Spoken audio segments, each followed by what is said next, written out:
Warning, spoiler alerts, so don't read if you want to watch this show, read after. And I do recommend you watch this show. What can I say? Watching this show purely from the standpoint of your average American's perspective of sex work, or just any average white Westerner, it's great and probably challenging even. It comes at you from a totally new perspective for some of the storyline, not the sex work part, unfortunately. In that she has the baby, she doesn't have the abortion.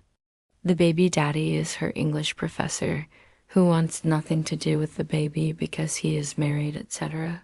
Okay, now it starts getting cliched. He doesn't take responsibility.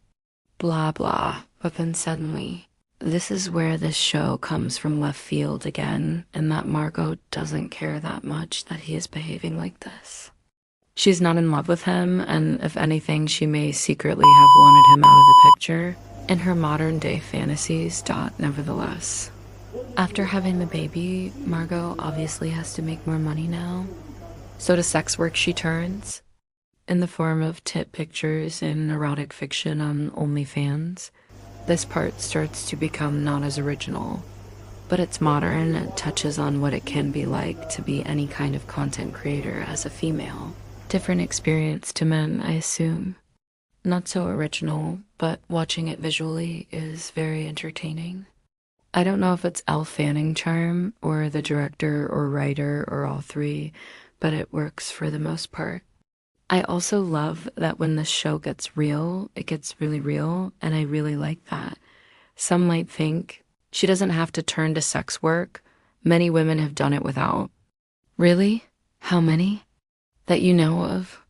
Sex work is usually a very anonymous industry, so you probably know a former sex worker or current and don't know they are doing it, and for good reason. However, this makes the job problematic alone. The reasons these women are not telling you they are in the industry are because of the fear of being shamed. Discrimination from literally everywhere and everyone, female hating, sex shaming, not being taken seriously. This is more in America. Huge resume gaps. It's mainly night work, so it'll start taking over a woman's life if she allows it. And I believe sometimes it can do so quickly without them noticing it. It's a thankless job, even though it prevents rape. Satisfies problematic fantasies, so they aren't acted out on IRL, and it also is a death trap. XXX support female writers. Sarah leave a comment share predator and sex cult podcast and audio blow. You probably want me to explain that last one.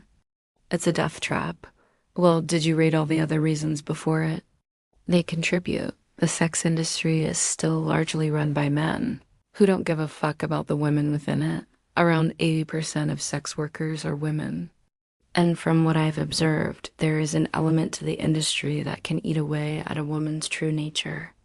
The last one, again, might need some explaining, and I don't know if I can explain it. Why is sex work being illegal and anonymous problematic? This I can explain, so we can start here. For start, it keeps the shame lingering. It is hanging above the heads of the many women within this industry. This shame can only hang above the head of a woman for so long before she will want it to go away.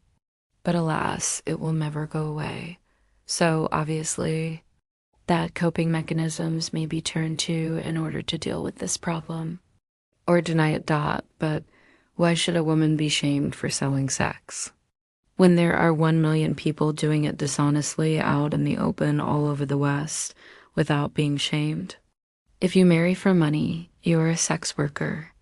If you slept with Harvey Weinstein for a movie part, you're a sex worker. If your mom sold your sex tape to a media outlet and it gets distributed around the world, you are Kim Kardashian and unfortunate. However, your mom is now a pimp and you are a sex worker, arguably sex slave in this situation. I don't know. Sex workers sell sex, honestly, end of story. This is nothing to be ashamed of. Why does the shame hit so hard for these women? Why can't they just walk away, ignore it all, and get on with it? This is where I get to the true nature part. It seems there is an element to women having sexual relations with multiple men that can take its toll alone, just for the very act of it, on a woman, and I cannot explain to you why. I've heard male psychiatrists try to explain it, but it's an energy that doesn't come inherently to a woman, and in order to continue doing it, they will start to lose chunks of their true feminine nature in order to continue.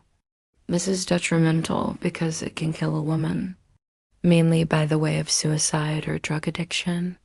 This part of the industry not really spoken about, mainly because it's there, it is felt. But again, it wants to be denied because a girl's gotta do what a girl's gotta do. Sex work is also enormously institutionalized.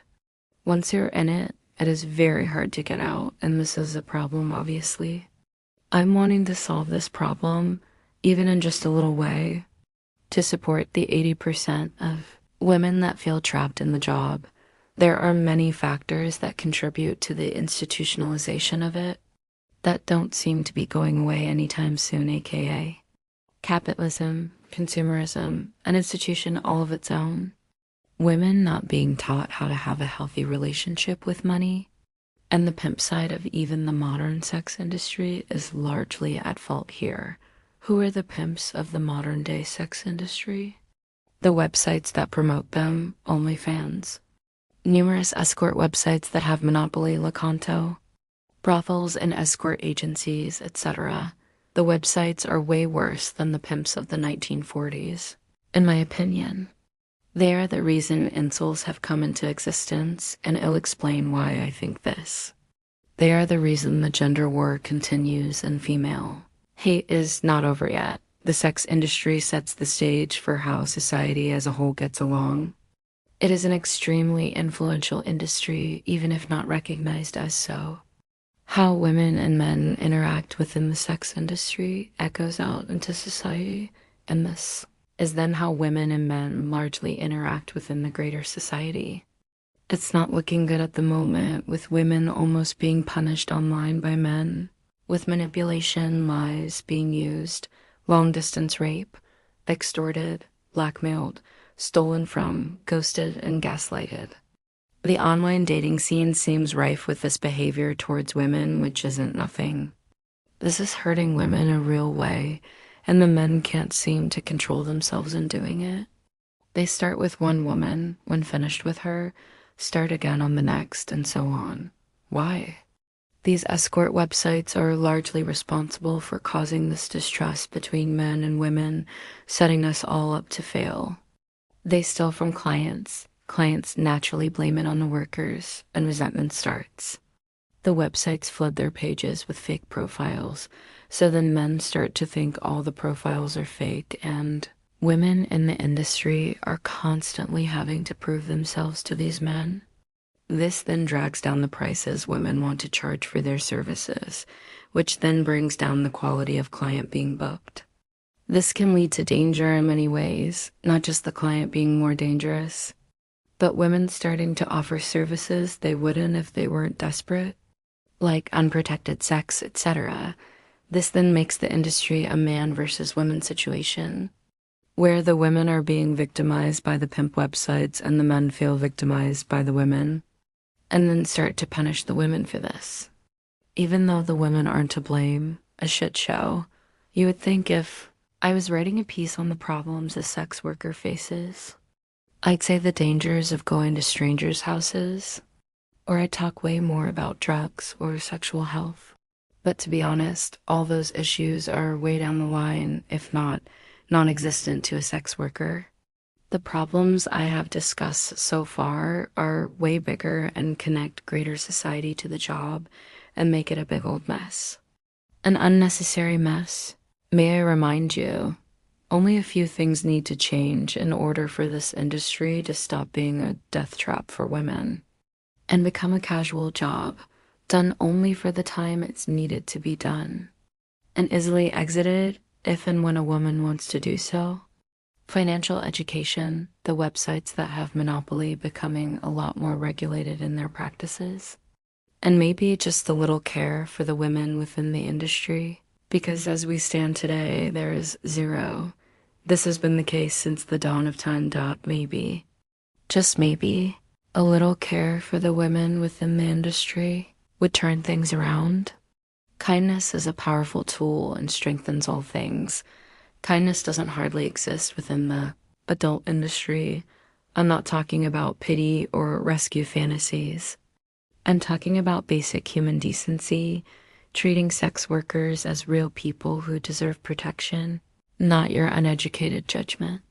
This means creating proper exit programs that actually help women leave when they want to, including financial education and acceptance from the financial world at large, allowing sex workers and escorts to act as real businesses with the same advantages as all other businesses. Largely what has happened in Australia recently, but unfortunately it has made not much difference and basically no help for sex workers to transition from illegal to legal. Status job security. Why? A world where sex workers don't have to deal with massive resume gaps destroying their future, where mental health support is available and educated on what a sex worker really faces when it comes to danger in society. It's not the clients, it's the discrimination and alienation from society that will kill them in the end. Society is designed so that women in the adult industry aren't able to be treated for the specific trauma and emotional damage this work can cause. Instead, they just don't care and therefore act like it doesn't exist, or worse, know it exists and do nothing.